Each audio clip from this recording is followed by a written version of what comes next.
क्या आप जानते हैं कि तंबाकू में पाया जाने वाला नशा तत्व यानी जिसे हम निकोटीन कहते हैं वो पौधे के किस भाग में बनता है? आइए समझते हैं टोबैको क्रॉप के बारे में पूरी जानकारी। आज हम बात करेंगे टोबैको क्रॉप के बारे में।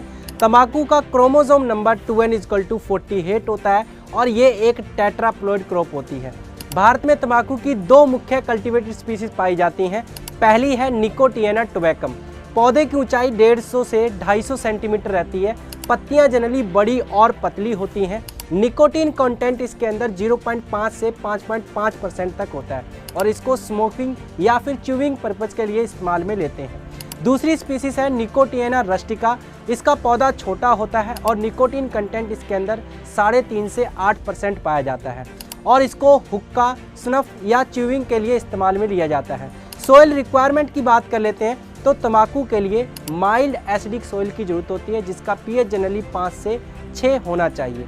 सोडिक सोइल इसके लिए उपयुक्त नहीं होती हैं क्योंकि उसके अंदर क्लोराइड आयंस जो है ज़्यादा होते हैं जो कि लीफ के अंदर बर्निंग कर देते हैं यानी कि लीफ की क्वालिटी को ख़राब कर देते हैं। निकोटीन फॉर्मेशन के बारे में बात कर लेते हैं। निकोटीन मुख्य रूप से रूट में बनता है और फिर स्टेम के माध्यम से लीव्स में पहुंचकर स्टोर होता है। लीव्स में निकोटीन की मात्रा सबसे ज़्यादा जो है पाई जाती है। अब जो है हम बात कर लेते हैं कि इंडिया के अंदर कौन कौन से टाइप्स की टोबैको पाई जाती है। पहली है फ्लू क्योर्ड वर्जीनिया, जिसे हम जनरली सिगरेट टोबैको के नाम से भी जानते हैं और ये एक्सपोर्ट के लिए सबसे महत्वपूर्ण जानी जाती है और लगभग 30% एरिया में उगाई जाती है। दूसरी है नॉन वर्जीनिया टाइप्स, जिसे बीड़ी, हुक्का या च्यूइंग के पर्पज़ के लिए इस्तेमाल में लिया जाता है और 70% एरिया में इसे उगाया जाता है। अब हम इम्पोर्टेंट ऑपरेशंस के बारे में बात कर लेते हैं। पहला है टॉपिंग।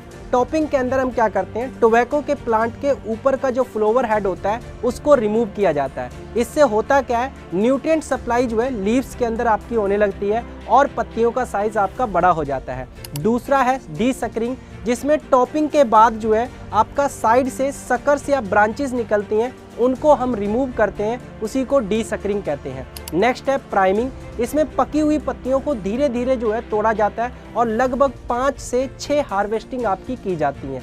नेक्स्ट है क्योरिंग। इसमें पत्तियों को सुखाया जाता है, इसी प्रक्रिया को हम क्योरिंग कहते हैं। इससे कलर, टेक्सचर और एरोमा में इम्प्रूव होता है और एग्जाम्पल्स के लिए फ्लू क्योरिंग इसका एग्जाम्पल आ जाता है। इसी तरीके की इन्फॉर्मेशन के लिए चैनल को सब्सक्राइब करना मत भूलिएगा और नोटिफिकेशन बेल को जरूर ऑन कर लीजिएगा। All the best.